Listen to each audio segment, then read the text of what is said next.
Oke, selamat pagi teman-teman ya. Dari masing-masing kantor teman-teman pasti juga udah dapat tadi banyak sharing dari teman-temannya, bagaimana caranya closing, bagaimana ternyata bisa rekrut kayak gitu ya teman-teman ya.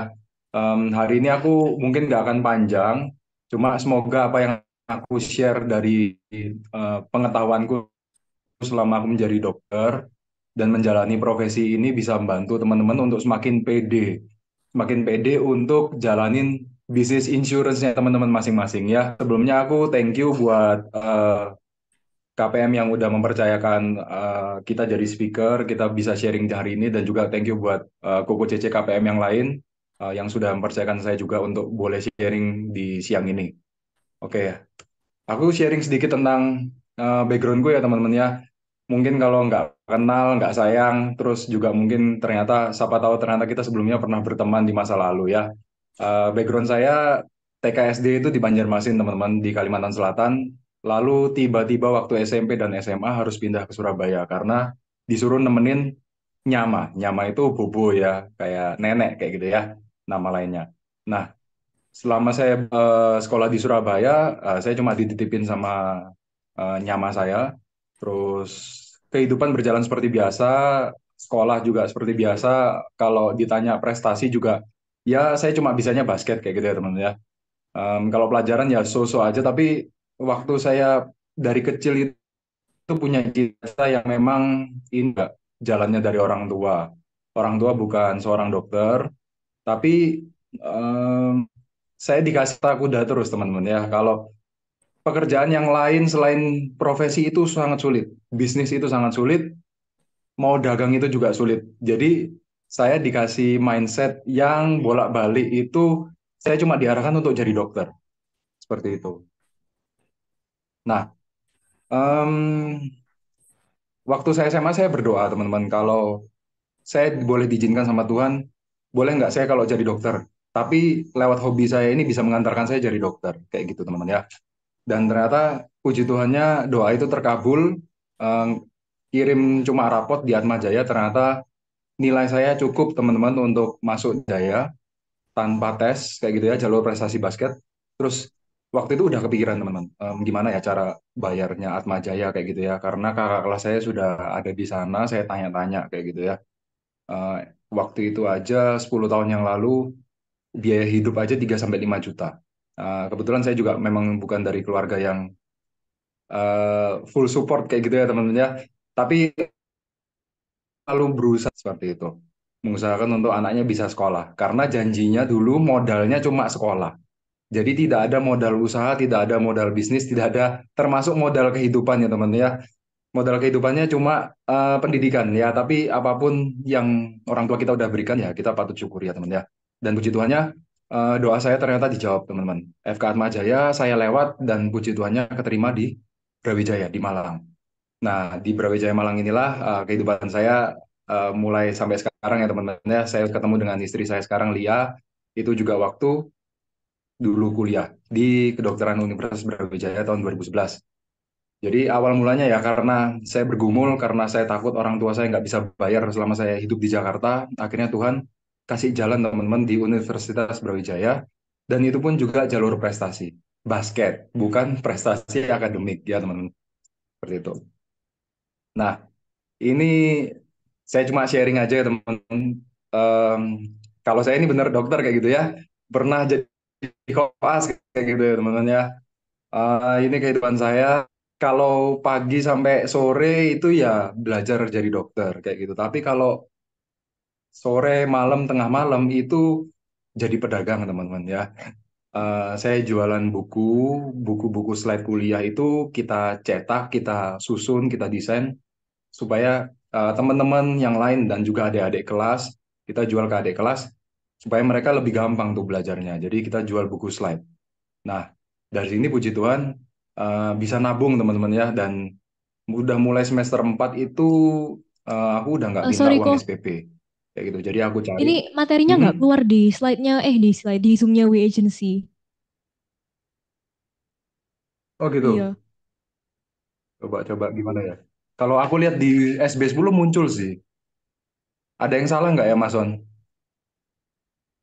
Dari awal nggak muncul, Silvi. Oh, enggak. Mas Randy, Mas Sony bisa bantu nggak ya?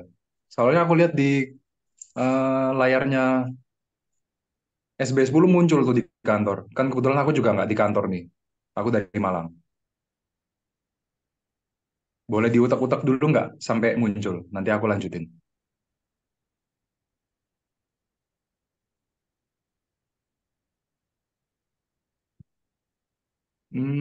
Sebentar Di ya, honor. ini masih belum bisa keluar soalnya. Si, si, si. Mas Sony bisa kasih tahu Mas Randy nggak gimana caranya?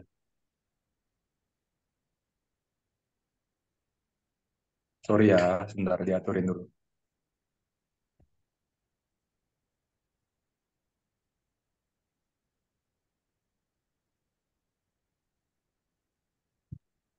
Ku coba dimatiin dulu terus dinyalain lagi ku share screennya ku. Oke, oke, Thank you bentar ku. ya. Yuk yuk ku. Ya, ya.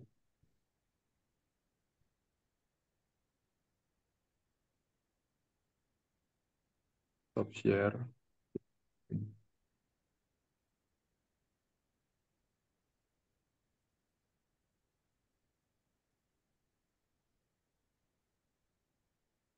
Gini kira-kira muncul nggak di tempatnya Wi? Belum Belum. belum ada ku.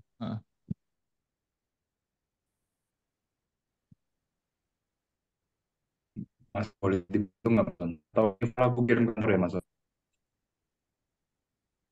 Aduh, gede banget juga materinya. Yes, yes. Bentar ya.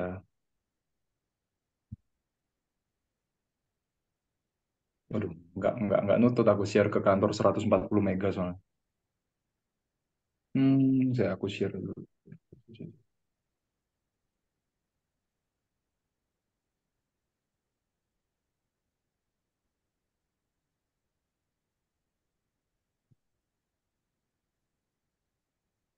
Bentar ya, aku keluarin Zoomku bentar yang di tab.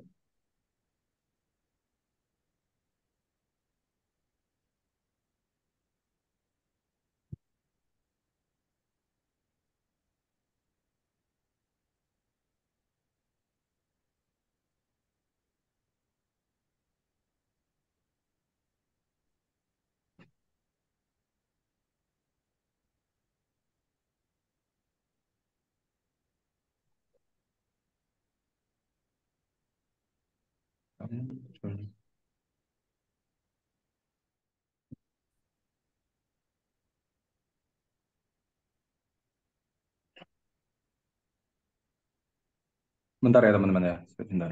Kurang.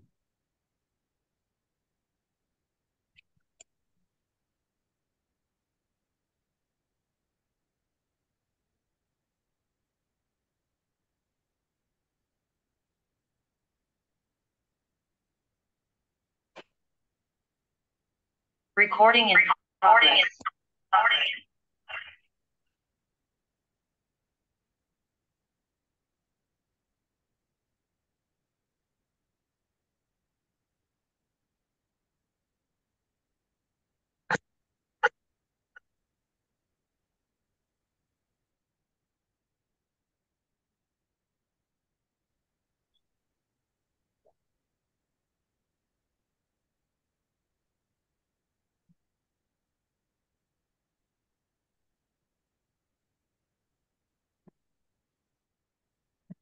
Kalau ini udah keluar nggak ya Stanley ya? Belum cuma tulisan Sindu tab aja. Aduh, Gak apa-apa bentar wes ya. kok lanjut aja ku. Bentar. Nggak ada gambarnya gimana caranya? Si. Mas Sony di kantor udah keluar nggak ya Mas Sony?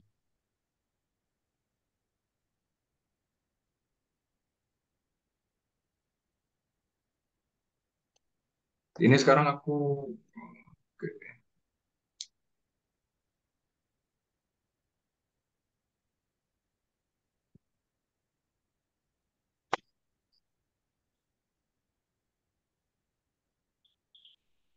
bentar ya, bentar.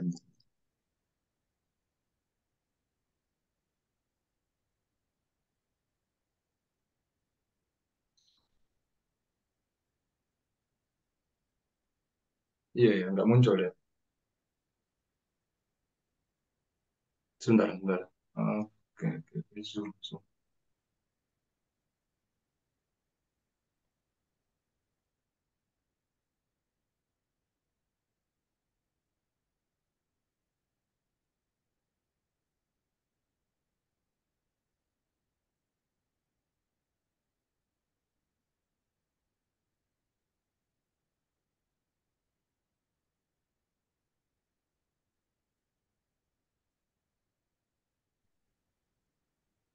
Kalau teman ini sorry ya, gangguan teknis kayaknya.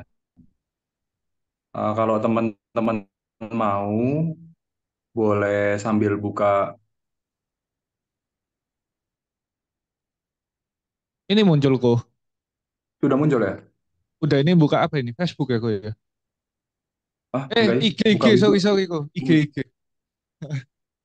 Oh iya ya, betul. Oke. Wah, Oke, thank you. oke, yuk, yuk, yuk, thank you. Oke, iya, iya, thank you, Thank you, thank thank you. you.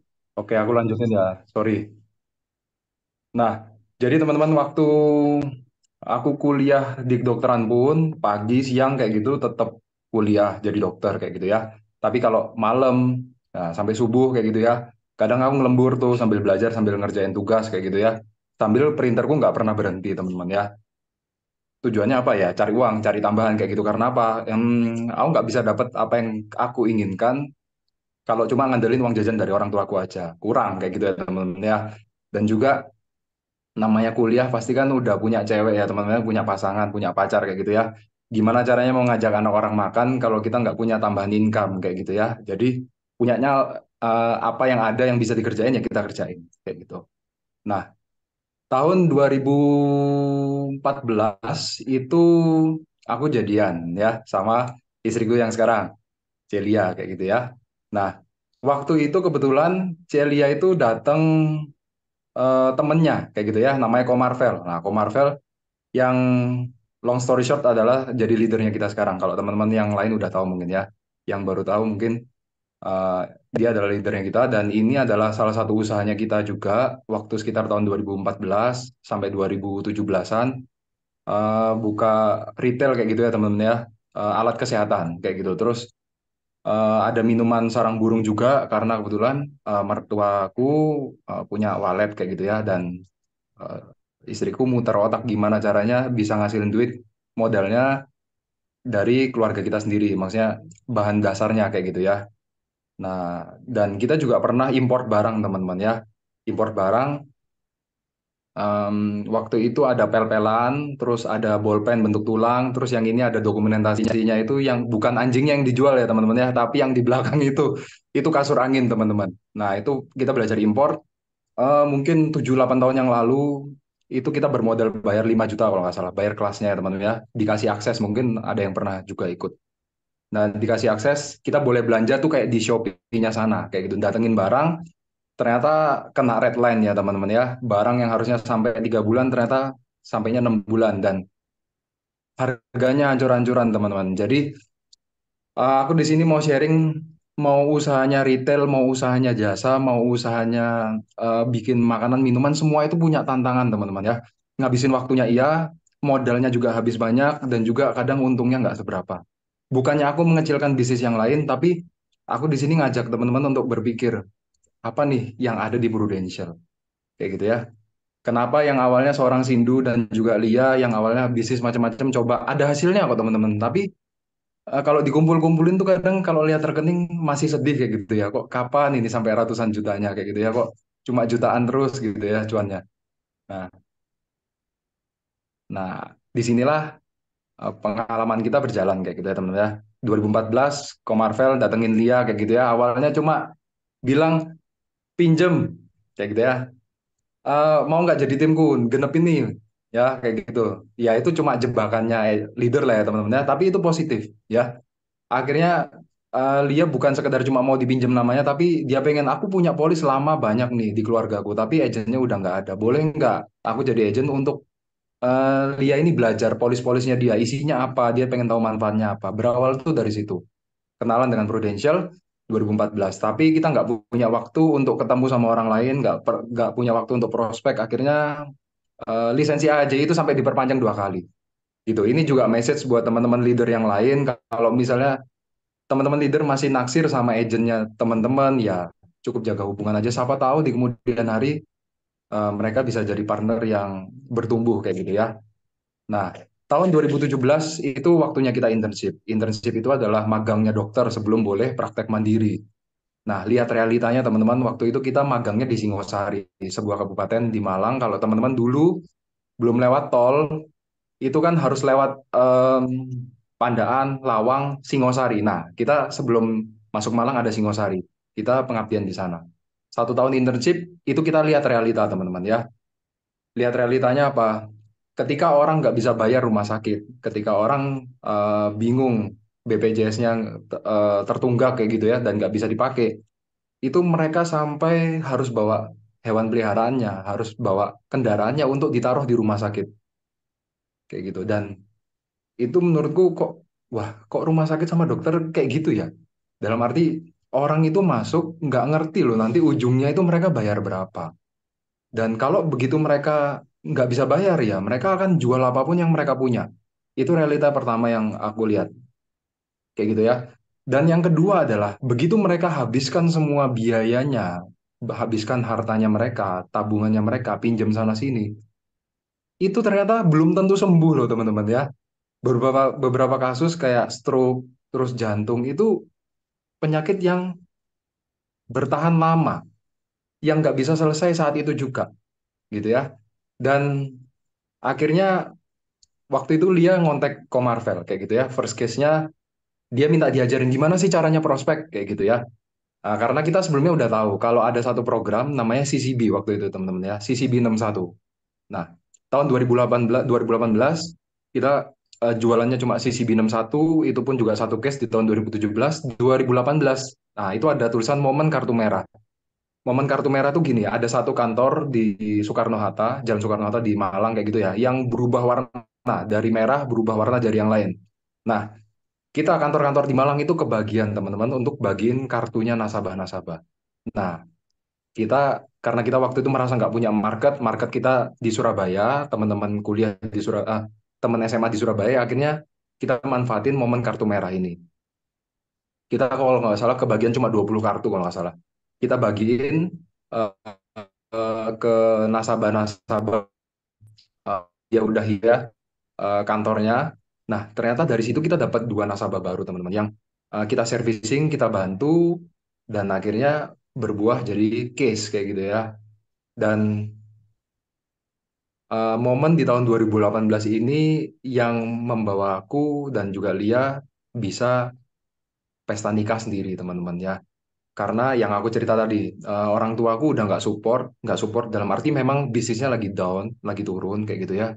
Dan juga istriku juga nggak mau nyusahkan orang tuanya.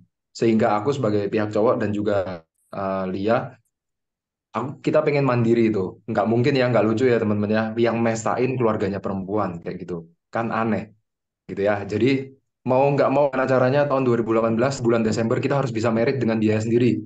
Nah, 1 tahun itu teman-teman puji Tuhan tiap Jumat atau tiap Sabtu Minggu kita ke Surabaya kita prospek kayak gitu ya. Kenapa? Senin sampai Jumat atau Senin sampai Sabtu siang masih internship teman-teman ya. 17 sampai 2018 itu kita internship dan kita cuma punya waktu 2 hari aja untuk activity. Nah, akhirnya puji Tuhan biaya merit itu terpenuhi, semua vendor kita bayar dari Prudential teman-teman ya. Lihat tiap bulan, tiap terima komisi, tiap terima bonus dia cicil, dia masukin untuk bayar vendor satu-satu. Bayar vendor Core, bayar vendor Lightning, bayar vendor yang lainnya, baju dan kawan-kawan, puji Tuhan kita bisa mandi dari Prudential teman-teman. Makanya aku kasih judul itu Pruwet kayak gitu ya. Dan tahun 2019, nah ini kita pengakuan ya teman-teman ya. Kita molor nih anggapannya. Karena apa? Tiap bulan masih terima komisian dari Prudential kayak gitu. 2019 kita tetap pengen jadi dokter ya teman-teman ya. Pengen praktek. Nah, akhirnya praktek lah saya praktek, Lia praktek di 2 rumah sakit. Ternyata realitanya nggak sebegitunya ya teman-teman ya. Akhirnya memutuskanlah eh, cari tambahannya di side hustle-nya di Prudential kayak gitu. Tetap praktek tapi em, Di 2019 akhir itu menjelang 2020 itu kita full time karena lihat fase kehidupannya. Kita di Prudential kayak gitu. Yang full time itu awalnya Lia, teman-teman ya. Saya pengakuan aja ya. Sampai tahun 2021 itu saya masih ogah-ogahan, teman-teman ya, untuk jalanin Prudential. Kayak gitu. Karena saya merasa AAD ini kok susah banget ya. 400 juta ini dipikul aku sama Lia yang aku cuma bondo nemenin dia prospek waktu itu cuma bisa ngumpulin 175, 180, kayak gitu. 2 tahun pertama jadi agent, gitu ya. Dan di tahun 2020, begitu udah lewat, pandemi COVID ya teman-teman ya. Waktu itu profesiku kena kena dampak kayak gitu teman ya. Yang orang lain bilang waktu COVID dokter panen, enggak teman-teman ya. Yang panen cuma beberapa orang tertentu aja, kita yang dokter umum di IGD itu harus berhadapan dengan COVID, tapi jumlah pasiennya tinggal do re mi fa sol la si do kayak gitu ya. Karena semua orang takut untuk datang ke rumah sakit. Akhirnya dia ngandelin halodoc, home visit yang lainnya kayak gitu. Yang datang ke rumah sakit itu dikit banget.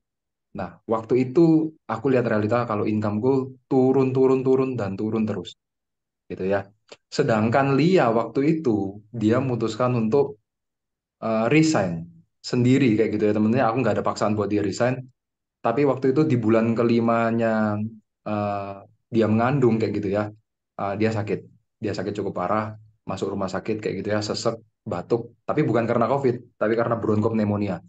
Dan dia mutusin aku resign aja, aku tak belajar prudent kayak gitu ya. Dan puji Tuhannya tahun 2020 lewat. Nah, setelah 2020 ini teman-teman, Lia berhasil buktikan kalau dia bisa naik jadi AAD di tahun 2021. Dan aku lihat waktu itu income-nya dia, bonus produksinya dia itu sudah melewati income kita sebagai dokter. Dan di situ aku baru melirik pelan-pelan teman-teman di bisnis Prudential. Seperti itu ya. Nah, setelah aku timbang-timbang lagi, ternyata kenapa memilih bisnisnya di Prudential gitu ya. Kalau aku pun kerja di rumah sakit sebenarnya itu profesi ya teman-teman ya. Nah aku juga mau cerita kalau profesinya kita sebagai agen asuransi itu sama loh teman-teman dengan profesinya dokter. Bedanya apa? Dokter ngobatinnya kalau waktu sudah masuk rumah sakit ya. Tapi seorang agen asuransi itu juga bantu ngasih vaksin ya, ngasih vaksin keuangan keluarga. Dia sudah gitu ya, dan aku bilang ini juga sama-sama bisnis. Nah bedanya apa, aku mau bisnis rumah sakit, gedein rumah sakit, income-nya rumah sakit, atau aku mau gedein income-nya Prudential, tapi aku juga sebagai partner ya teman-teman ya. Agent itu kan partner, bukan pegawainya Prudential. Nah ini mindset yang kita harus punya dulu. Nah hidup ini punyanya kita ya, bukan punyanya rumah sakit. Nah kalau di rumah sakit, saya kerja di rumah, hidup sebagian separuh lebih punyanya rumah sakit. Kenapa? Kalau ada yang nggak bisa jaga, ya kita harus gantiin temennya kita. Awalnya kita sudah punya planning sama keluarga, ya otomatis kita harus ngalah, gitu ya. Harus berangkat jaga dan planning itu semua dikalahkan. Itu kan hidup bukan punya kita ya teman-teman ya. Hidup punyanya rumah sakit, kayak gitu ya. Dan um, effort sejajar dengan income ini maksudnya adalah begitu semakin banyak kita aktivitas di Prudential, maka income-nya juga mengikuti. Kalau di rumah sakit itu ada caps-nya teman-teman ya, ada jedoknya. Kenapa? Ya kita sebagai dokter masa bisa sih ngerjain 100 pasien sehari kayak gitu? Nggak mungkin. Atau mungkin ada aja dokter di luar sana yang sanggup, tapi juga ya mengorbankan kualitas juga ya teman-teman ya ke pasiennya kayak gitu. Lalu ada fixed asset dan people asset. Maksudnya apa? Begitu kita di Prudential, yang kita sukseskan ini adalah rekan timnya kita gitu ya. Nah, yang asetnya kita ini aset yang benar-benar bisa bertumbuh, mindsetnya bisa berubah dan semakin baik kayak gitu ya. Itu adalah people. Bukan kayak tadi ya, fix aset. Misal kayak aku kerjain percetakan kayak gitu, printer. Printer aku beli rusak, aku beli rusak, beli rusak. Fix aset kayak gimana? Nggak bisa fix kayak gitu ya teman-teman ya. Rusak terus harus dibenerin terus. Tapi kalau people asset kan beda. Dan long term investment ini adalah apa? Maksudnya bisnis Prudential ini ketika teman-teman udah naik jadi AD, itu kalau teman-teman tahu pasti kan bisa diwariskan. Sedangkan dokter itu tidak bisa diwariskan teman-teman ya. Teman-teman masuk mau sih ada seorang dokter terkenal A, dokter terkenal A-nya sudah pensiun digantikan sama anaknya B yang baru lulusan, misal kayak gitu. Apa teman-teman bisa percaya dengan hal yang sama dengan orang tua yang kerjakan? Nah, itu kan pasti berbeda. Dan yang terakhir adalah saya sendiri sudah merasakan, yaitu perubahan karakter, perubahan mindset kayak gitu ya. Begitu kita mau ditempa, mau diajar oleh mentor kita di Prudential, ya otomatis ada sebuah karakter yang berubah gitu. Yang awalnya egonya tinggi, harus jadi dokter terus kayak gitu ya teman-teman ya. Pelan-pelan ada realita kalau ternyata untuk mensejahterakan keluarga itu nggak cukup dari satu profesi aja. Seperti itu. Nah, ini aku cuma sedikit sharing. Achievementku dan Lia mungkin nggak terlalu besar teman-teman ya dibanding teman-teman leader ribuan lain di Prudential. Tapi kalau aku boleh flashback ke belakang, aku sangat-sangat bersyukur teman-teman. Di saat teman-teman dokterku yang lain juga masih berusaha jadi spesialis, berusaha untuk mensejahterakan keluarganya sendiri, masih dibantu oleh kakek neneknya kayak gitu ya teman-teman ya. Aku dan dia puji Tuhannya udah bisa mandiri, ganti mobil dengan uang dari Prudential, ngisi interior rumah semua juga dari uangnya Prudential kayak gitu. Nah, ini thanks buat Prudential kayak gitu ya. Juga thanks buat teman-teman di kantor, thanks buat mentor yang udah nge-share ke Wibi, ke Marvel, ke Winas kayak gitu ya. Dan kapan hari kita sempat sharing juga sama timnya Feli kayak gitu buat supportnya teman-teman semua.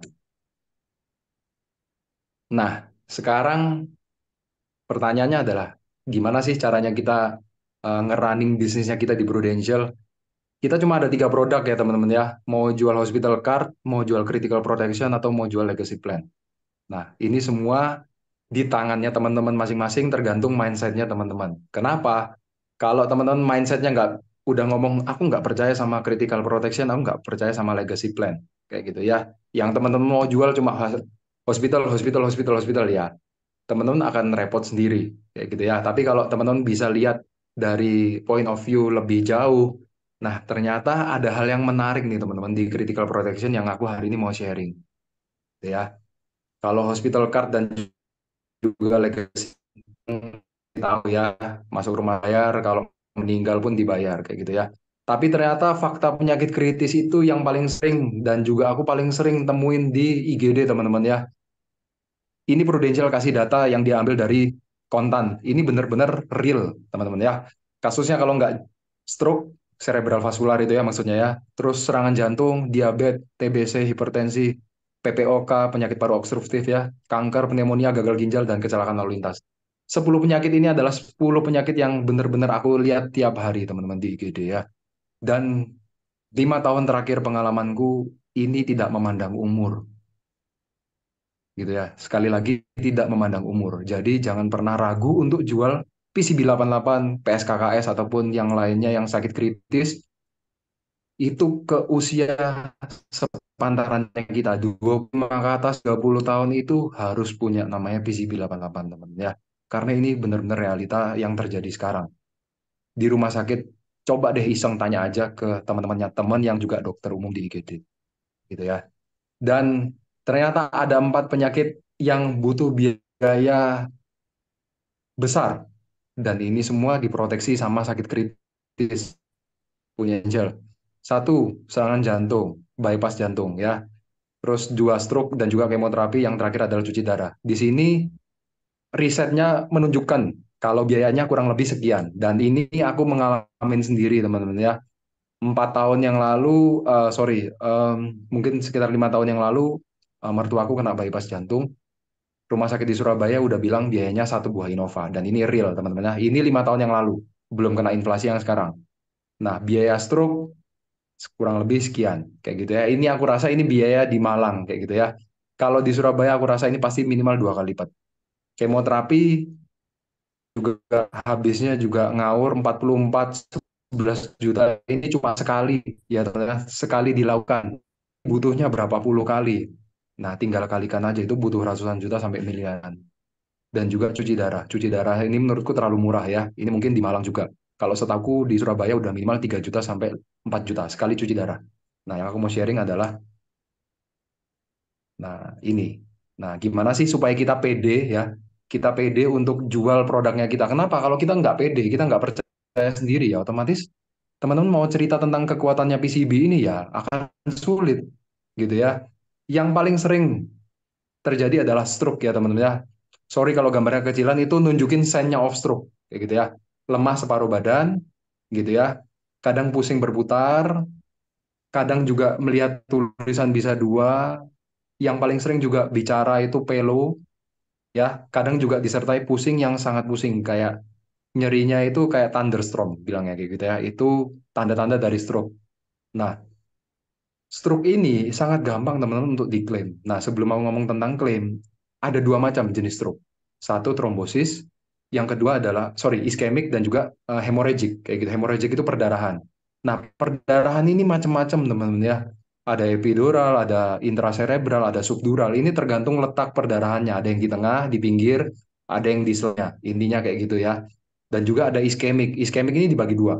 Ada yang trombosis karena sumbatannya lemah, ataupun juga emboli. Emboli ini penyebabnya karena jantungnya, kalau teman-teman sering dengar ya sekarang ya, case-nya adalah aritmia.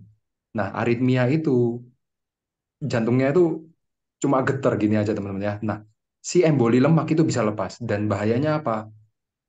Bisa nyumbat di kepala dan jadi stroke. Nah, nggak heran teman-teman kalau case-nya sekarang banyak banget. Kalau anak muda juga sudah kena aritmia. Nah, kalau dia udah pernah aritmia ya otomatis dia resiko serangan stroke-nya juga tinggi, gitu ya. Nah, ini salah satu contoh gambaran MRI kepala ya. Kalau dites, dicek lewat MRI atau CT scan, itu pasti ada yang berubah warnanya teman-teman ya. Lebih gelap ataupun lebih terang. Kalau lebih terang biasanya darah. Kalau lebih gelap dia sumbatan. Kenapa? Sel-sel si otaknya ini udah kehabisan oksigen. Begitu sel otak kehabisan oksigen, ya otomatis sel-selnya mati, fungsi badan kita itu lumpuh, teman-teman ya. Dan sudah ada datanya juga kalau prevalensi stroke ini udah naik 2 kali lipat. Dari 2013 ke 2018 itu udah naik 2 kali. Kalau sekarang 2018 ke 2023 berarti pasti juga naik 2 kali. Nggak ada teman-teman penyakit ini yang tambah tambah membaik kayak gitu ya. Adanya selalu tambah parah. Gitu. Kenapa ya? Karena apa yang kita makan, kadang juga aktivitas kita full kerja, kurang bisa olahraga ya otomatis semakin banyak yang sakit gitu. Kalau teman-teman udah tahu datanya ini, sebegitu gampangnya orang kena stroke. Nah, saya pengen teman-teman bisa percaya diri banget jual CPCB 88 gitu ya.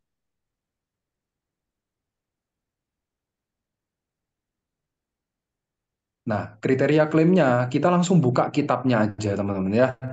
Nah, waktu sebelum kita berani jual CCB 61, aku sama Lia selalu minta ke Komarvelco, tolong kasih bukti mana kriteria klaimmu. Karena dari kriteria klaim ini kita benar-benar bisa pegang ya teman-teman ya. Kalau Prudential ini benar bisa kasih gampang klaim nggak? Aku bantu jelasin ya. Aku bantu bacain. Kejadian pada otak dan pembuluh darah otak, termasuk kematian jaringan otak, perdarahan serebral, dan juga subarachnoid, emboli serebral, trombosis serebral. Diagnosis ini harus didukung oleh semua kondisi berikut. Kondisi berikutnya adalah apa? Ada bukti kerusakan neurologis secara permanen yang dijelaskan sama spesialis saraf. Dan juga ada temuan MRI ataupun scan yang menunjukkan stroke itu baru terjadi. Seperti itu. Dari semua yang tak jelaskan jenisnya stroke, kira-kira dari gambar ini semua bisa diklaim nggak teman? Ya, bisa diklaim ya, semuanya jenis stroke bisa diklaim. Ada yang dikecualikan dan menurutku yang dikecualikan ini memang bukan stroke. Kayak gitu ya. Kalau teman-teman sering dengar TIA, Transient Ischemic Attack, nah itu adalah gejala stroke kalau orang bilang. Nah, gejala stroke memang belum bisa diklaim di PCB 88. Tapi biasanya orang itu datangnya kalau sudah stroke, teman-teman. Ya, jarang banget yang peka sama adanya TIA ini. Gitu. Dan puji Tuhannya aku benar-benar sama Lia bisa bantu klaim nasabahnya kita. Dan ini klaimnya bukan dari PCB 88 tapi dari Puru Cerah. Gitu ya. Nah, teman-teman perlu tahu juga kriteria klaimnya sakit kritisnya di Prudential ini nggak beda-bedain teman-teman. PCB 88, Pru Cerah, terus juga dari Pru Anugerahnya kita, terus Pru Future-nya kita, itu empat-empatnya kriteria klaimnya sama, gitu. Kalau kalau sebegampang ini ngeklaimnya, terus kita masih nggak pede untuk jual. Nah, itu kita rugi sendiri. Nah, harapannya nanti habis ikut sesi S2 hari ini, teman-teman bisa jadi pede gitu ya. Purcerah ini baru ikut 2 tahun, teman-teman ya. Bayar tahunan baru 2 kali, gitu ya. Ternyata tiba-tiba nasabah kita ini, dia intinya cuma kecapean. Ya, dia seorang dokter spesialis, gitu ya. Aku lewatin dulu. Nah, dia itu seorang dokter spesialis, hidupnya benar-benar sehat, rajin olahraga, makan dijaga. Suatu saat bulan September lalu, waktu kebetulan aku juga ada di Bali kayak gitu ya, aku ditelepon sama Lia, eh dokter kita ternyata kena stroke kayak gitu.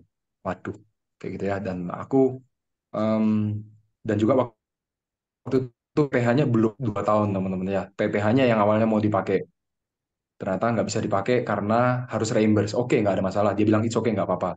Terus setelah keadaan membaik, aku baru berani ngomong, dok, itu semua perucerahnya anak-anaknya dokter bisa diklaim kok. Aku bilang kayak gitu. Kenapa? Aku pede. Karena aku udah lihat dari CT scan-nya teman-teman. Aku minta bukti CT scan kepalanya ya nunjukkan kalau dia kena stroke sumbatan gitu ya. Tapi puji Tuhannya dia ini keluhannya sangat-sangat ringan teman-teman ya. Cuma ngomong agak cadel, tangan kiki dia ini kebas gitu ya. Dan puji sekarang sembuh teman-teman. Sekarang sembuh. Tidak ada gejala sama sekali, dia sehat, dia bisa kembali bekerja. Dan apa yang kita bisa kasih? Ya, 3 polis anaknya perlu cerah, itu kurang lebih preminya 30, 30, 30, 30, hampir 90 juta teman-teman setahun. Dia nggak perlu bayar sampai anaknya nanti kuliah.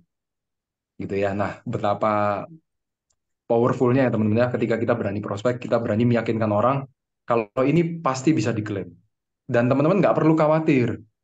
Kalau teman-teman yang teman-teman prospek adalah orang yang memang detail, kasih aja kriteria klaimnya. Apalagi misalnya teman-teman prospek ke dokter, dokter spesialis, tunjukin aja ini kriteria klaimnya kita kayak gini loh dok. Menurut dokter sulitnya yang mana yang diklaim, gitu ya. Kertas yang tadi itu loh teman-teman, yang per poin polisnya itu tunjukin aja, PDF-nya tunjukin. Kalau belum punya nanti minta ke leadernya masing-masing ya. Nah, aku lanjut ke serangan jantung. Nah, jantung ini juga sebenarnya bukan serangan jantung aja ya teman-teman ya, tapi juga banyak banget. Ada 1, 2, 3, 4, 5. Nah, ada 5 sampai 6 jenis serangan atau kelainan jantung teman-teman ya. Ada gagal jantung, ada kardiomiopati, ada perikarditis, ya, ada aritmia, ada aneurisma. Dan percaya nggak teman-teman? Lima-limanya ini semua di cover sama poin dari prudensialnya kita, PCB 88-nya kita. Dan ini juga nunjukin teman-teman ya, kalau Kemenkes bilang biaya penyakit jantung itu morotin BPJS paling besar. Tahun 2021 aja sudah 7,7 triliun. Kayak gitu ya. Itu menunjukkan apa? Biaya untuk jantung ini juga besar gitu. Nah, aku lanjut ya. Bakterinya jantung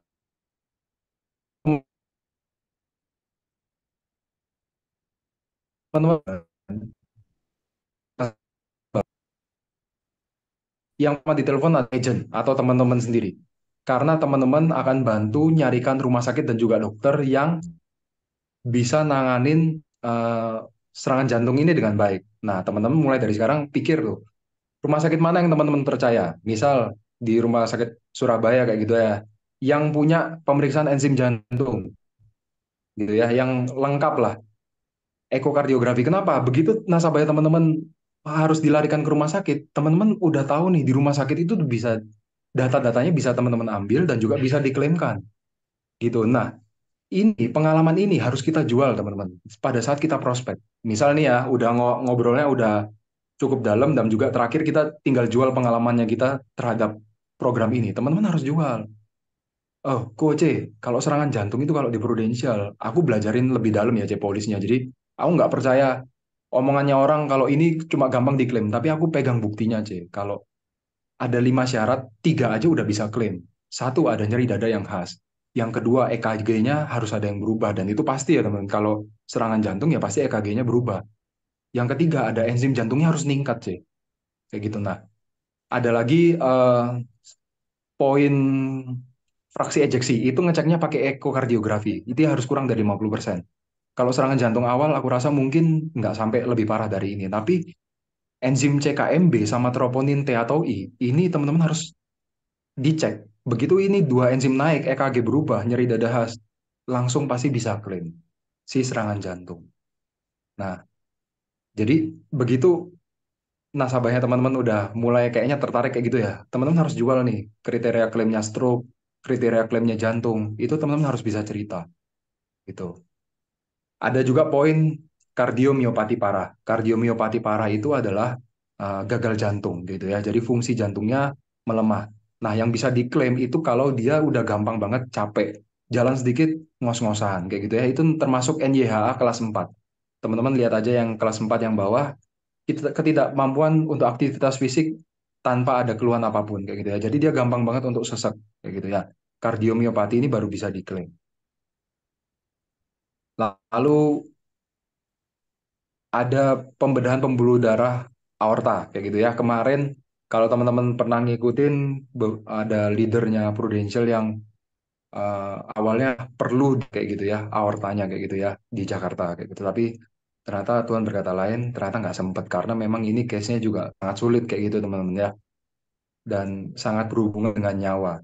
Tapi begitu pembuluh darah aortanya jadi buka, itu CCB udah bisa klaim, PCB ini udah bisa klaim teman-teman ya. Nah, terus belum lagi dissecting aortic aneurysma. Jadi, aneurismanya aorta kayak begini kalau udah pecah, nah itu mengancam nyawa karena darah udah pasti bocor kemana-mana. Aorta ini adalah dari jantung, dia ada pembuluh darah besar. Nah, mengirim semua darah, ada aorta yang atas, ascending, sama yang ke descending gitu ya. Aorta ini, nah beberapa angkanya ini nih ditanya, awalnya gelembung, nggak cukup, kuat untuk pecah. Ya. Nah, itu klaimnya udah bisa dipakai. Kalau misalnya sampai butuh untuk aneurismanya ini dibetul, biasanya di balon gitu teman. Aku lupa masukkan satu lagi bypass. Bypass itu pun juga ketika bypassnya operasinya akan sudah direncanakan, teman juga diklaim. Gitu. Jadi semua penyakit jantung di sini teman-teman ya pasti akan klaim PCB-nya kita. Aritmia aja yang belum bisa diklaim. Kenapa? Aritmia sampai mengancamnya. Tapi kalau arit nanti ujung-ujungnya akan nyebab, ya udah gitu ya. Itu pun juga yang nyebabin kenapa misal teman-teman kalau masukin case kayak gitu ya, dia sebenarnya cuma aritmia ringan. Tapi Prudential udah nggak mau terima.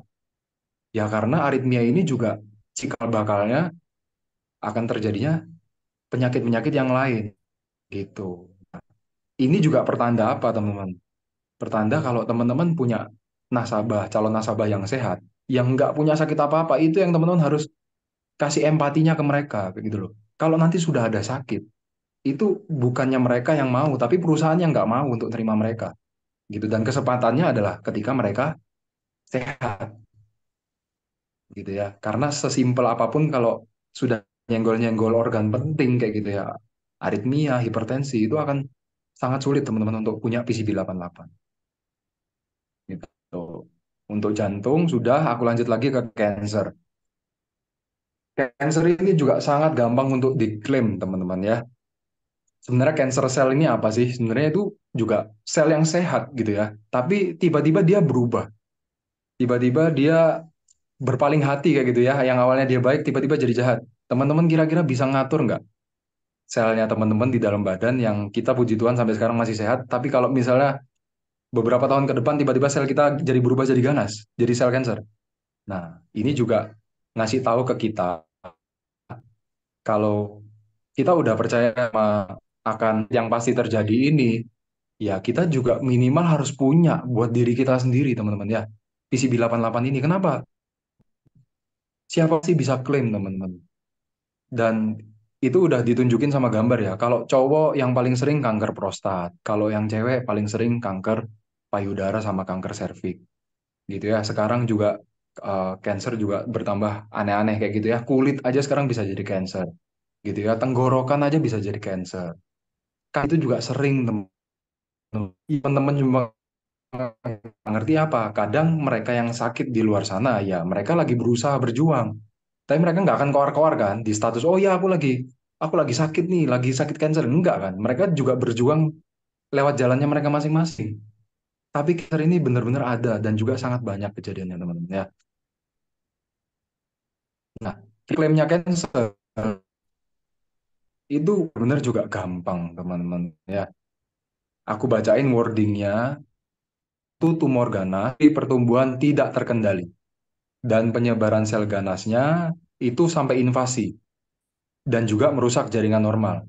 Diagnosis adanya keganasan ini harus dibuktikan dengan histopatologi dan juga oleh spesialis patologi anatomi. Nah, berikut yang dikecualikan.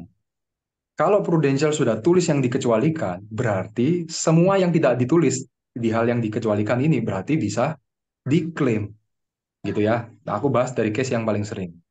Nah, dari pink, hijau, hijau, hijau, tambah yang paling kanan hijau. Ini adalah sel kankernya serviks kayak gitu ya. Yang belum bisa diklaim adalah CIN 1, CIN 2, dan CIN 3. Begitu CIN 3 udah lewat, masuk ke the real cancer, itu udah bisa diklaim, teman-teman ya. Kalau CIN itu masih karsinoma in situ lah ya, masih di dalam. Masih di dalam selnya, belum pecah. Tapi kalau dia udah pecah, layernya yang bawah itu udah pecah, udah bocor. Nah, pasti si sakit kritis ini udah bisa diklaim. Taunya dari mana? Ini taunya lewat, kalau teman-teman tahu ini, apa namanya? Aduh, kok aku jadi lupa sendiri ya. Aku ingat-ingat dulu ya. Intinya adalah si cervix itu di swab teman-teman ya, lalu dibuka di mikroskop dan dilihat ini kategorinya apa. Kalau masih CIN 1, CIN 2, CIN 3 itu belum bisa diklaim. Dan teman-teman kalau sudah tahu kriteria ini, misal nih nasabah teman-teman masih CIN 2, CIN 3 kayak gitu ya, ya udah nggak usah dimasukin dulu teman-teman ya, jangan diklaimin dulu.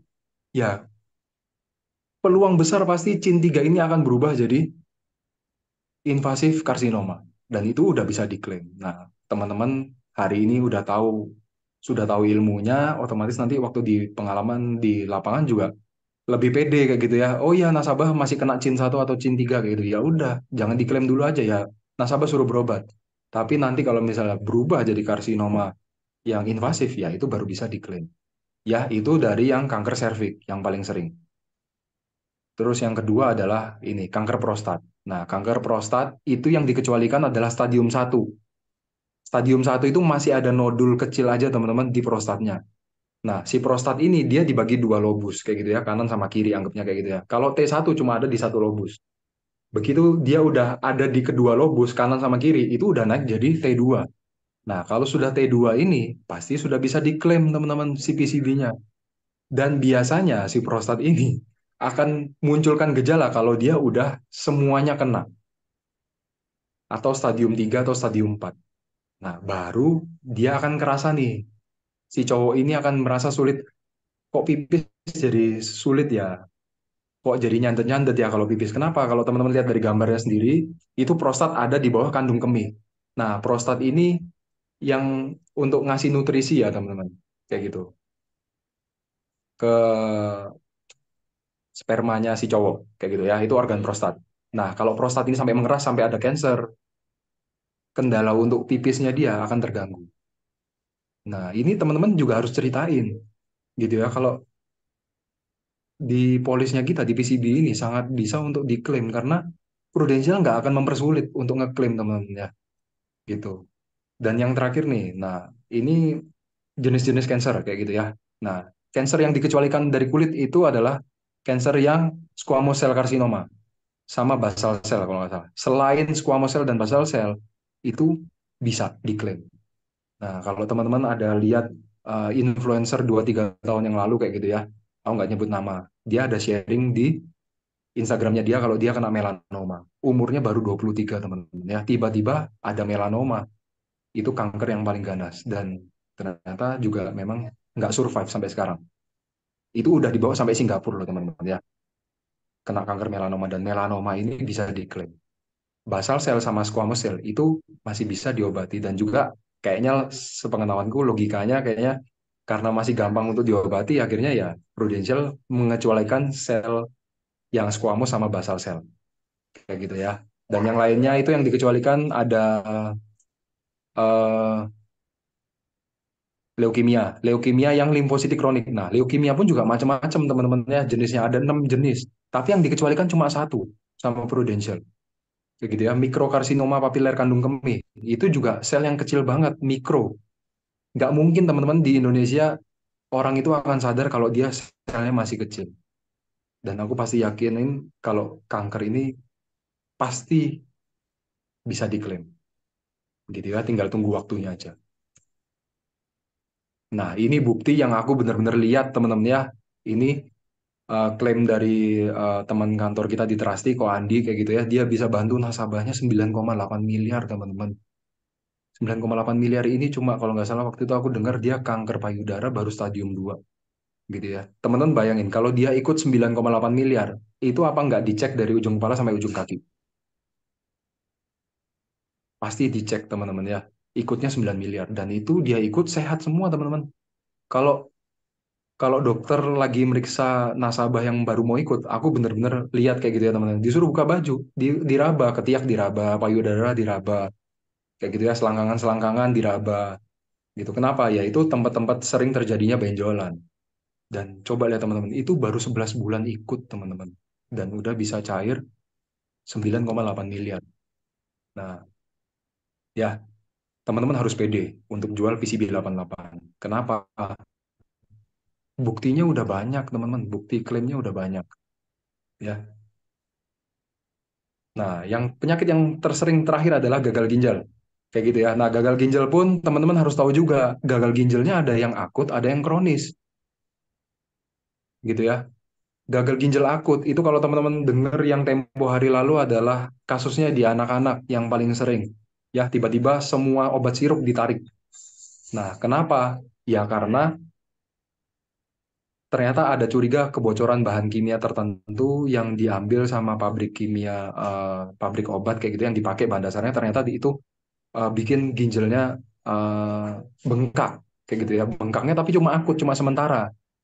Nah, klaim gagal ginjalnya kita itu adalah gagal ginjal yang kronis. Nah, beberapa tanda yang paling sering orang sudah terdiagnosa ini ya ngarahnya ke gagal ginjal itu dia gampang capek, teman-teman ya. Terus pipisnya berkurang, ya. Terus kadang mukanya jadi bengkak. Jadi bukannya dia tambah sejahtera, bukan tambah kaya kayak gitu ya teman-teman, tapi ini memang sakit.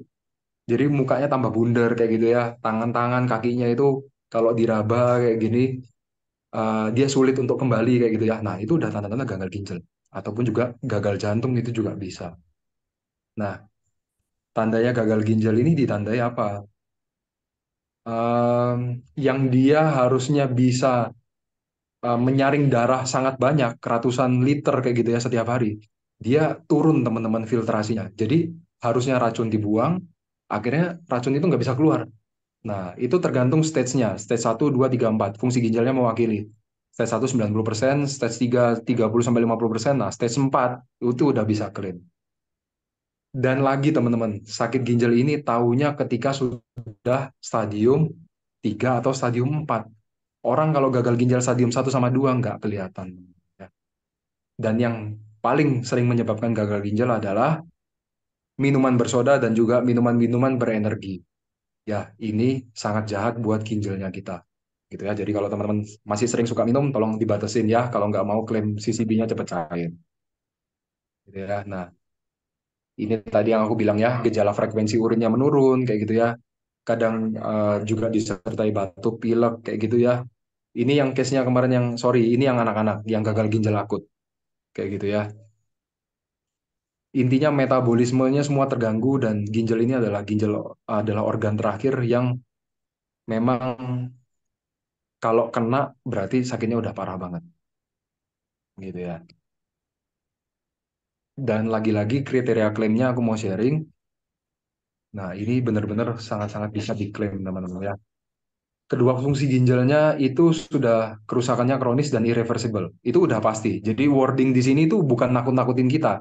Tapi secara perjalanan penyakit itu memang udah nggak bisa balik ya. Ginjal fungsinya ke level 4, ya udah nggak akan bisa balik lagi ke 3, 2, 1, nggak akan bisa. Dan sudah harus untuk melaksanakan cuci darah secara teratur dan sudah dilakukan transplantasi ginjal. atau ya teman-teman ya, atau jadi boleh pilih salah satu. Diagnosis ditegakkan oleh dokter penyakit dalam yang ditunjuk oleh penanggung. Ini maksudnya apa? Karena ini aku sama Lia udah pernah bantu klaim ini teman-teman ya. Yang ditunjuk penanggung itu maksudnya adalah spesialis penyakit dalam, konsultan ginjal hipertensi. Jadi dia nggak mau Prudential kalau yang diagnosa itu dokter penyakit dalam biasa. Jadi teman-teman harus bawa nasabahnya teman-teman untuk klaimnya di dokter yang konsultannya ginjal. Baru klaim ini akan dicairkan. Gitu. Dan juga memang sudah harus masuk stadium 4 ya teman-teman ya. Ya ini mungkin kelihatannya kecil banget, tapi ini teman-teman salah satu bukti klaim yang akhirnya membawa aku dan Lia sampai sekarang di bisnis ini. Karena kalau teman-teman ingat tadi di 2017 ada satu case di penghujung tahun, ya ini case-nya teman-teman. Baru ikut 6 bulan dan ternyata 6 bulan klaim, gagal ginjal. Dan di sini aku nggak fraud ya teman-teman ya. Aku bukan tiba-tiba memasukkan orang gagal ginjal stadium 1 2 untuk aku ikutkan di sini, nggak. Waktu ikut dia cuma cerita, aku kadang cuma sering eh, apa namanya gampang capek gitu. Awalnya aku cuma ngomong kayak gitu. Dan memang kejadian ini pencetusnya adalah waktu itu dia dinas ke NTT teman-teman. Dia seorang PNS, dia dinas ke NTT. Di sana dia dijamu pesta duren teman-teman. Waktu itu musim duren. Begitu sudah selesai pesta duren, hari terakhir dia mau pulang ke Surabaya lewat Juanda. Waktu perjalanan, anaknya telepon aku. Dun, dun, dun, tahu nggak rumah sakit di mana yang bisa nanganin mamaku ya? Sekarang mamaku sesek, sesek banget kayak gitu ya. Dan dia bilang yang bisa pakai BPJS ya, Du, kayak gitu. Dan aku cariin rumah sakit yang paling dekat sama rumahnya. Nah, di rumah sakit itu dia dirawat teman-teman di ICU 5 hari. Dan puji Tuhan selesai itu sembuh. Selesai, tapi ternyata selisih 1 2 bulan dia sering sesek-sesek dan kakinya bengkak. Aku langsung sama dia, waduh ini kayaknya kok gagal ginjal ya. Ternyata setelah dicari tahu, konsul-konsul ke dokter penyakit dalam, ketahuan kalau dia sudah gagal ginjal. Kayak gitu. Dan kita bantu submit klaimnya, dan teman-teman harus tahu ya, klaimnya sakit kritis itu kalau di bawah 2 tahun, itu termasuk early claim. Kayak gitu ya. Jadi butuh investigasi. Jadi nasabahku ini diinvestigasi teman-teman. Selama kurang lebih 3 bulan sama Prudential. Dalam waktu 3 bulan itu kita udah deg-degser ya teman-teman ya, udah mulai jalan prospek cerita sisi binom satu terus, tapi kita dikasih ujian nih, kira-kira klaimnya lancar apa enggak nih? Kita udah kayak ngomong kapan hari sama Lia, ini kalau klaimnya nggak cair, padahal kita udah tahu ya, kita baca kriteria klaimnya, ini dia udah stadium 4. Kalau klaim ini nggak cair berarti Prudential bullshit, gitu ya, nggak pateo lagi jalani bisnis asuransi. Tapi ternyata apa? Ternyata klaimnya berhasil. Begitu klaim ini berhasil, kita sangat pede teman-teman. Kenapa? Tantenya pun juga cerita. Lia, Sindu, thank you. Tante nggak pernah ada uang ratusan juta seperti ini di rekening bank Jatimnya Tante. Kayak gitu. Di saat hari itu teman-teman rasa percaya diri kita udah naik banget. Kita percaya kalau apapun sakitnya yang termasuk kriteria klaimnya ya pasti bisa diklaim, pasti bisa bantu orang seperti itu. Nah, ini juga aku bantu sharing ke teman-teman kenapa sih kita butuh CI protection ya. Yang kelihatan itu cuma nomor satu teman-teman, biaya pengobatan di rumah sakit gitu ya. Poin yang tidak terlihat adalah poin nomor 2 sampai nomor 9. Kalau biayanya berobat di luar plafon contohnya. Nasabahku pun juga ceritanya begitu. Waktu dia dijadwalin sama BPJS cuma boleh cuci darah 2 kali seminggu. Tiba-tiba dia sesek nih. Habis cuci darah kedua dia masih sesek. Mau nunggu ke cuci darah selanjutnya itu masih minggu depan teman-teman. Kalau mau cuci darah dia urgent, dia harus bayar umum. Nah, di sini fungsinya critical illness teman-teman. Dia pegang duit ratusan juta, dia pegang duit miliaran rupiah kayak gitu ya nasabahnya teman-teman. Mau berobat apapun, mau nambah apapun, dia pegang uang ready teman-teman, nggak usah pusing sama BPJS-nya. Jadi kita juga bisa ngomong kalau PCB 88 ini bagus banget disandingkan sama BPJS-nya mereka. Jadi begitu teman-teman ketemu dengan orang yang cuma aku BPJS sudah cukup kok, udah nyaman kok. Ya udah nggak usah dibenturin teman-temannya, jangan dijelek-jelekin BPJS, nggak usah dijelek-jelekin. Kita bilang ini PCB 88 mereka harus punya gitu. Mereka harus punya supaya apa? Ya kita cerita kalau tiba-tiba ada butuh biaya di luar rumah sakit. Nah, hal-hal yang nomor 2 sampai 9 ini teman-teman harus bisa ceritain ke mereka. Gitu. Karena apa? Mereka nggak ada bayangan, teman-teman. Contoh, nomor 8 butuh perawat pribadi di rumah. Nah, apa mereka pernah kebayang akan hire suster tambahan kayak gitu. Terus misal butuh penginapan tambahan kalau misalnya berobat second opinion ke Malaysia, ke Penang atau ke Mount E misalnya kayak gitu. Ya kan? Terus nomor 4 kayak gitu ya, income yang hilang. Nah, selama dia nggak bisa bekerja. Nah, teman-teman harus ceritakan realita-realita ini. Yang nomor 5, nah, kalau pasangannya juga ikut nemenin berobat, kira-kira yang awalnya toko yang harus dijaga sama suami istri kayak gitu ya, tiba-tiba istri juga harus nemenin. Toko digantiin sama adiknya atau iparnya kayak gitu. Kira-kira penjualannya akan tetap sama atau malah lebih menurun. Nah, semuanya ini tidak terlihat dan mereka nggak tahu. Nah, tugasnya kita sebagai agent adalah kita menceritakan, kita sharing ke mereka. Jangan sampai poin nomor 2 sampai nomor 9 ini mereka hilang. Kayak gitu ya. Loss-nya banyak, uangnya hilang banyak di sini. Nah, teman-teman masuklah dengan solusi ini loh C, ini loh Koko sama CC memang harus punya PCB 88 ini. Gitu ya. Nah, ini cuma salah satu ilustrasi teman-teman ya ke aku kayak gitu ya. 1 miliar itu cuma nitipin uang 51 juta setahun. Dan nitipinnya cuma 5 kali. It means cuma 250 juta. Dan teman-teman lihat pengalinya berapa? Pengalinya 4 kali. Jadi uangnya nasabah teman-teman seperempatnya aja, tapi disetorin ke Prudential. Dan itu pun boleh dicicil selama 5 kali aja. Nah, kalau sudah selesai nyicilnya, bukan 250 juta lagi nilainya nasabah uangnya teman-teman, tapi nilainya adalah 1 miliar. Nah, pengalinya ini teman-teman harus ceritain kalau uangnya nasabahnya teman-teman itu dihargai sangat berlipat-lipat di PCB 88. Nah, yang ditaruh di sini adalah uangnya nganggur aja kok, uangnya Koko Cece yang nganggur. Yang di deposito kan banyak ya, Kok. Misal Koko naruh berapa miliar. Nah, Koko cuma ambilin aja 51 juta, pindahin ke rekeningnya Koko juga di PCB 88. Gitu. Nah, itu mungkin yang teman-teman bisa ceritain ke nasabahnya teman-teman. Mereka ngambil si PCB 88 ini. Belum lagi ngomongin nilai tunai ya teman-teman ya, yang nilai tunainya nanti akan kembali di tahun ke-20.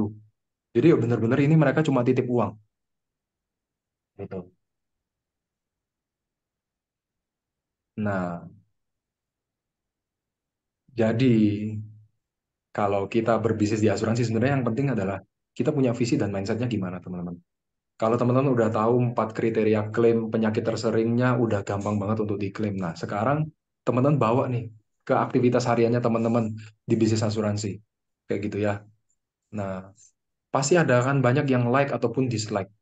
Kayak gitu ya. Pasti akan banyak teman-teman yang mungkin akan dijauhi kayak gitu ya sama teman-teman. Contoh di orang tua aku juga awal-awal nggak untuk aku bisnis di asuransi kayak gitu ya. Tapi begitu ketika mereka lihat anaknya bisa menghasilkan, nah maka mereka pun juga akhirnya yang awalnya dislike berubah jadi likes kayak gitu ya.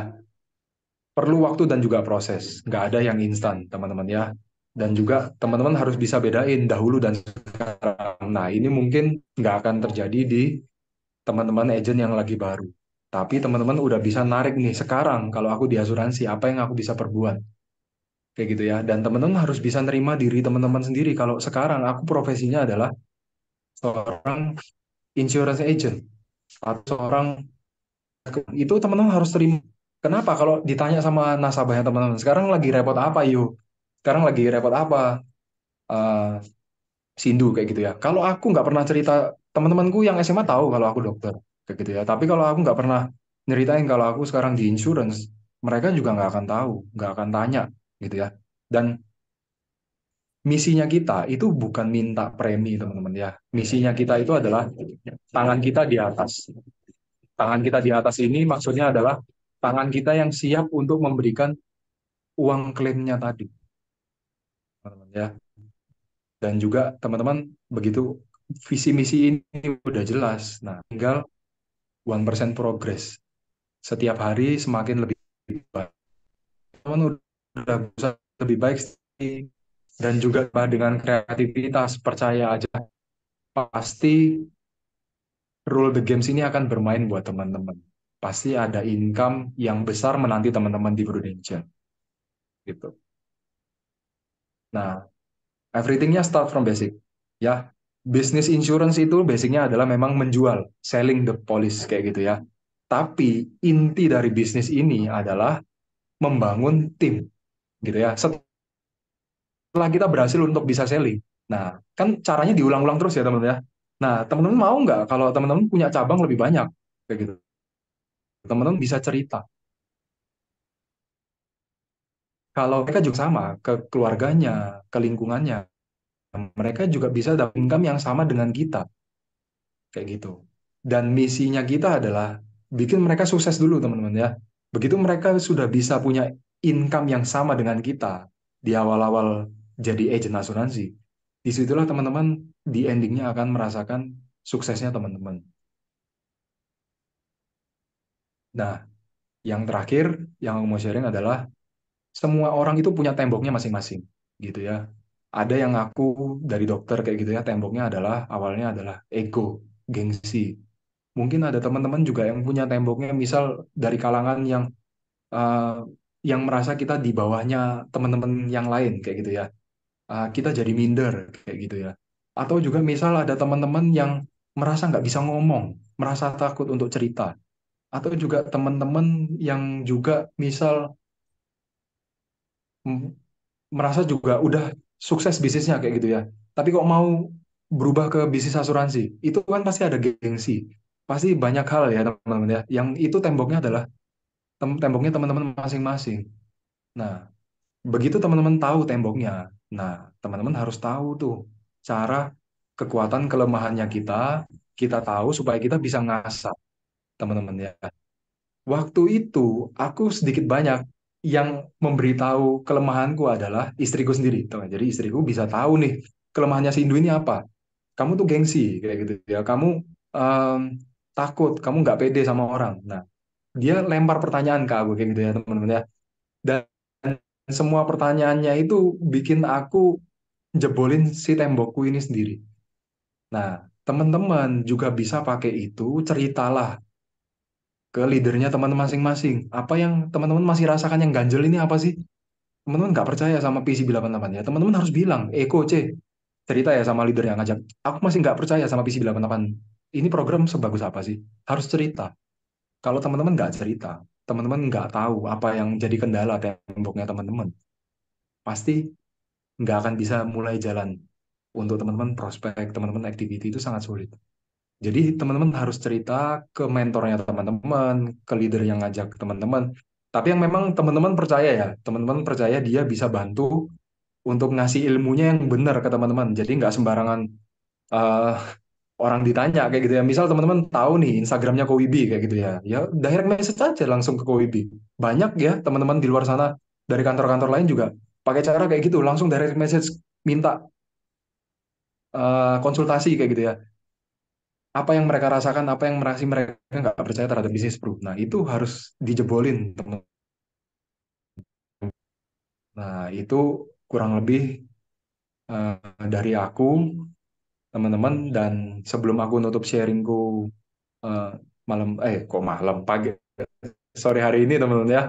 Nah aku mau support teman-teman untuk bisa promosi AAD dan juga naik jadi AD. Nah sebenarnya kuncinya teman-teman udah tahu lah. Pasti perbanyak skill, teman-teman ikut acara-acara kayak gini, ya kan? Marketnya teman-teman harus teman-teman kembangin kayak gitu ya, join di acara gereja, kayak join jadi panitia, apapun yang teman-teman sebenarnya teman-teman bisa open market, teman-teman harus buka marketnya. Market nggak ada kata habis, ada yang selalu bisa teman-teman untuk mulai masuk ke komunitas tertentu, itu udah pasti ada. Kalau teman-teman merasa tetap nggak ada, berarti sebenarnya masalahnya ada di diri teman-teman masing-masing, bukan di marketnya. Yang terakhir adalah action. Jadi yang perlu gimana sih caranya kita ningkatin skill kayak gitu. Misal nih dengerin Spotify-nya MDRT. Itu juga bisa banyak skill di sana. Dengerin misalnya YouTube-nya Kuwibi, dengerin YouTube-nya pembicara-pembicara yang lain kayak gitu. Yang ada banyak sekali di YouTube. Teman-teman coba cari ya. Dan yang terakhir adalah misal apa yang perlu saya kerjakan untuk menemukan market. Nah, teman-teman juga isi. Begitu teman-teman tahu masalahnya teman masing-masing, kuncinya yang terakhir tinggal action. Bisnis di Prudential tuh sangat-sangat simpel, teman-teman ya. Yang terakhir aja yang orang paling males, yaitu actionnya. Karena masih jadi dukun di dirinya masing-masing. Takut dibilang gini lah, takut dijauhin sama temen lah, kayak gitu. Akhirnya actionnya kita yang semakin tidak berani. Dan poin kecil yang aku mau tambahin adalah milikilah body to body yang bisa saling support, saling evaluasi, dan saling kasih ide. Itu terutama buat teman-teman yang udah AD ya. Gimana caranya teman-teman AD bisa berhasil masuk jadi AD, kayak gitu. Dan ini yang aku sharingkan karena aku dulu juga melakukan hal ini. Aku dibantu oleh seorang AD kayak gitu ya. Ya teman-teman udah tahu pasti. Kapan hari juga body to body sama grupnya Feli kayak gitu ya. Dan puji Tuhannya waktu itu kita bisa promosi bareng. Lia dan juga Cliff promosi bareng naik jadi AD kayak gitu. Teman-teman yang masih AD nggak ada kata terlambat, tinggal dibagi aja waktunya, tinggal 6 bulan ini gimana caranya teman-teman bisa promosi jadi AD, manfaatkan direct unit, manfaatkan juga marketnya teman-teman masing-masing. Seperti itu. Kurang lebih sharingku hari ini kayak gitu teman-teman. Thank you buat udah dengerin. Semoga nggak ngantuk ya. Thank you. Aku kembalikan ke MC ya. Big applause ya buat Sindu ya. Hari ini kita dapat banyak banget insight dari seorang Sindu ya, which is sangat powerful ya kalau kita bicara masalah dokter, terus penyakit-penyakit kritis kita dapat semua ya. So, untuk sekarang kira-kira ada yang mau bertanya di Trusty atau mungkin di sana di chat ada yang mau bertanya? Son, untuk yang bertanya bisa langsung di chat langsung ya. Kalau enggak bisa open mic di chat ada. Belum ada kok.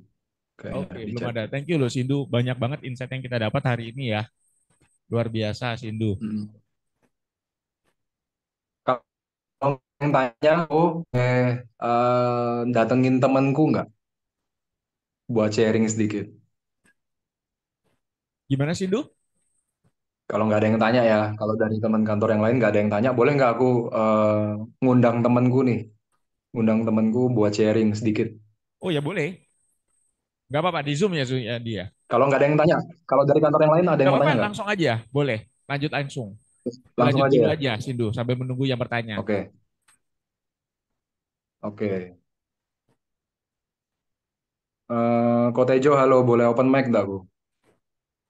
Oh Januar, Kotejo. Hindu, jelas nggak suaraku? Jelas, jelas. Suaranya yang di lain jelas nggak? Kok kamu bisa open cam nggak, kok? Ya Kotejo mungkin bisa open cam ya. Jadi kita bisa lihat juga dengan Kotejo berinteraksi dengan Kotejo juga. Thank you. Januari Bisa, itu tak? aman. Sindu. Oke. Oke. Ha, Oke. Nah, ini temanku ya teman-teman ya, Kotejo kenalin, dan dia adalah salah satu timku juga, dan aku sangat terberkati juga lewat dia dari sharing-sharingnya dia kayak gitu ya. Karena em, Kotejo memang tahun lalu di memang dikasih kesempatan ya teman-teman untuk melewati sakit kayak gitu ya. Kotejo sekarang umur berapa ya kok? 38. 38, oke. Tahun lalu Kotejo ini cerita-cerita sama aku teman-teman ya, kok tiba-tiba ada benjolan di lehernya kayak gitu ya. Dan aku berusaha ngasih saran ke dokter-dokter yang memang aku tahu di Malang yang juga guru-guruku kayak gitu ya. Ke dokter paru kayak gitu ya. Dan dokter paru bilang dia TB kelenjar ya kok ya waktu itu ya. Ya, tipik kelenjar. Nah, TB kelenjar dan itu proses pengobatannya udah kurang lebih 6 bulan kayaknya ya. Berobat terus ya kok ya. Minum obat Ya, TB terus. Jadi teman-teman kalau tahu TBC itu sebenarnya ini penyakit yang populer sebelum COVID kayak gitu ya. Tapi banyak orang nggak tahu. Nah, TBC ini bisa menyerang paru, tapi juga banyak juga teman-teman yang ngalamin TB di luar paru. Salah satunya TB kelenjar kayak gitu. Kok setelah TB kelenjar waktu itu nggak tahu, akhirnya gimana kok ceritanya? sempat ke onkologi Surabaya, Rumah Sakit Onkologi Hmm. Surabaya.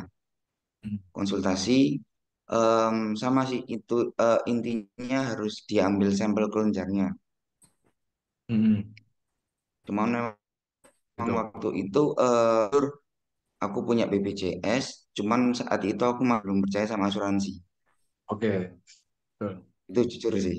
Nggak apa-apa. Oke. Terus tetap mengandalkan BPJS. Akhirnya aku periksa ke Malang, Rumah Sakit Persada, sempat di biopsi juga di leher sebelah kiri, dan itu masih belum ketahuan sumbernya dari mana. Jadi tetap dokter masih ngomong itu TB.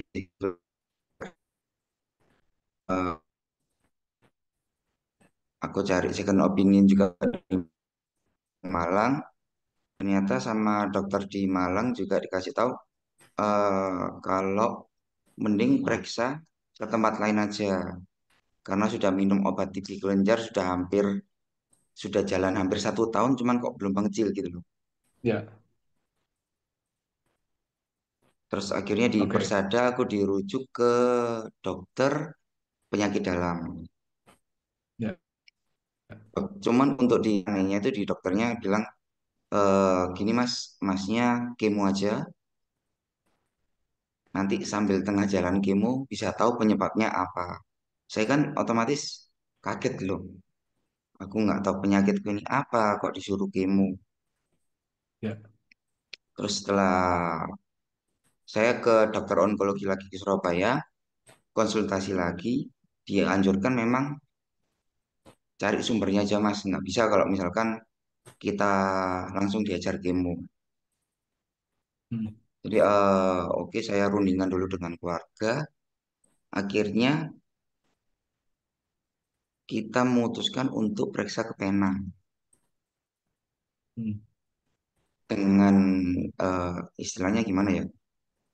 Yang saya nggak ada istilah pegangannya cuma BPJS, otomatis kalau keluar negeri kan nggak dipakai Betul. dan harus pakai biaya sendiri tanpa ada asuransi. Di Penang ketemu dengan dokter Penang dan lucunya itu cuman suruh duduk dipegang lehernya. Dokter itu sudah tahu kalau itu sumbernya dari hidung. Saya kata dari hidung ini maksudnya apa? Dokternya bilang itu ada kanker di hidung. Pembahasan cuman dari percakapan aja pembicaraan biasa. Dan pada hari itu juga langsung sama dokter disarankan ke dokter THT untuk melakukan biopsi di hidung. Dan memang ada benjolan di dalam hidung sebelah kiri yang menyebabkan leher kiri kanan itu ada tumor. Dokter bilang kalau dari benjolan itu sudah termasuk kanker stadium 3. Hmm.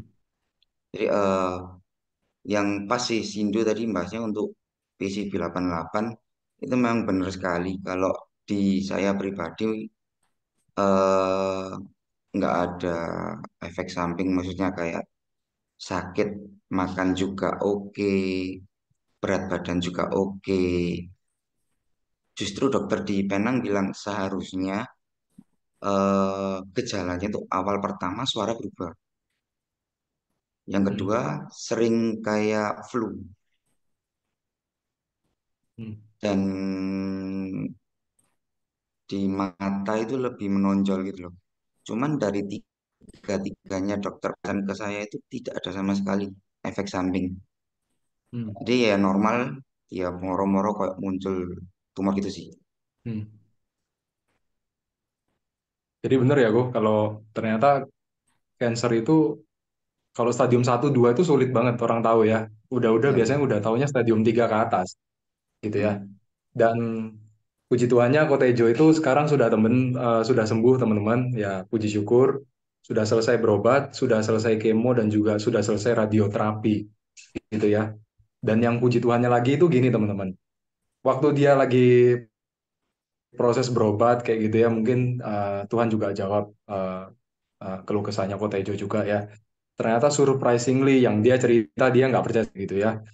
ternyata Kotejo ini dibikinkan income protection gitu ya sama mertuanya Kotejo gitu ya sama mamanya Kotejo dibikinin income protection dan dia juga nggak tahu waktu awalnya itu dia punya asuransi itu gitu ya tapi semua anaknya semua mantunya dan puji Tuhannya kita tahu kayak gitu ya kalau itu ternyata pergantian Kotejo sharing ke aku dan aku langsung bilang kok ini bisa diklaim aku bilang oh ini bisa diklaim kamu minta oh surat-suratnya di dokter di Penang ya di dentist di Penang minta syarat-syaratnya Nggak nggak sulit sulit ya sih. kok ya buktinya kan cuma minta hasil labnya hasil biopsi ya kan sama form klaimnya diisi Iya. sama dokter bener nggak nah langsung diproses teman-teman beberapa bulan kemudian cair dan yang Kotejo pikirnya dia mengeluarkan duit sendiri untuk berobat ke mana namanya ke Penang ternyata sebagian besar udah bukan sebagian besar ya semuanya ya kok ya udah di cover ya Puji Tuhan sudah lunas semua. Koko punya kok sudah lunas semua nah ini teman-teman maksud saya adalah teman-teman bisa pilih-pilih market kayak gitu ya kan cuma untuk usia kita pun sangat rentan teman-teman untuk kita kena kayak Kotejo pun juga nggak ada yang tahu awalnya cuma benjolan di leher tiba-tiba dokter vonis ya ini kanker lah apa gak dunia ini mau runtuh gitu ya teman-teman ya dan hal yang bikin ada sukacitanya itu ternyata masih ada asuransi gitu boleh sharing nggak Bu kemarin habis di Penang berapa terus income protection yang Koko punya berapa dan cair berapa eh Total kemarin itu kurang lebihnya 350 juta habisnya di Penang. Itu sudah termasuk 350 juta di kemo, Penang ya kemo jalan 12 kali kemo. Untuk radioterapinya full itu 35 kali radioterapi. Jadi 350 itu sudah termasuk untuk biaya hidup. Saya juga baru punya anak umur 2 tahun, jadi memang harus diajak juga ke sana karena memang radioterapinya kan 35 kali setiap hari. Jadi istri, anak harus saya sempat tinggal di Penang itu kurang lebih 1,5 bulan juga. Biaya hidup, biaya transportasi semuanya 150. Itu nanti ya kurang lebih segitu sih. Terus untuk yang saya dapatkan itu biayanya kurang 1 M. 1 M Jadi puji wah Tuhan keren masih keren masih ada Nah, sisa untuk nabung lah. masih ada ya dan Koko itu juga belum ikut mungkin nggak ikut 5 tahun ya Koko ya baru 2 tahun atau 3 tahun awal ya kayaknya ya 2 tahun, baru ikut 2 tahun. Kondisinya itu baru umurnya 2 tahun teman-teman. Jadi sekian puluh juta sama insurance disulap jadi 1 miliar gitu. Nah, aku harapannya setelah hari ini Ko Yanwar sendiri juga semakin pede kayak gitu ya. Dan juga teman-teman di luar sana di kantor-kantor lain juga aku pengen teman-teman juga semakin pede kayak gitu. Apa yang kita sharingkan ini ya tadi ya misinya kita, tangannya kita tuh di atas teman-teman. Bukan kita yang minta preminya mereka. Komisinya kita, preminya kita itu sangat-sangat tidak sebanding dengan apa yang mereka dapatkan nanti ketika klaim itu kita berhasil bantu. Itu. Thank you ya Ko Tejo. Oke, thank you. Oke, thank you Ko Andre. Sudah Ko. Oke, thank you Ko Tejo atau Ko Yanwar ya. Dan semoga tetap sehat terus ya Ko Yanwar ya. Ko Tejo ya namanya ya Sindu ya tadi ya. Amin, Ya, Thank thank you. Yanwar you. Tejo. Oke, thank you, thank you. Untuk selanjutnya kira-kira masih ada yang mau bertanya dulu sebelum kita tutup? Oke, kalau nggak ada, Sindu kita tutup hari ini, S2 hari ini ya. Dan sampai ketemu lagi minggu depan. Terima kasih semuanya dan salam sukses ya. Semangat. Oke. Oke, thank you teman-teman semuanya. Sukses selalu. Thank you. Thank you, thank you. Thank you, thank Thank you, you. Go. Thank you.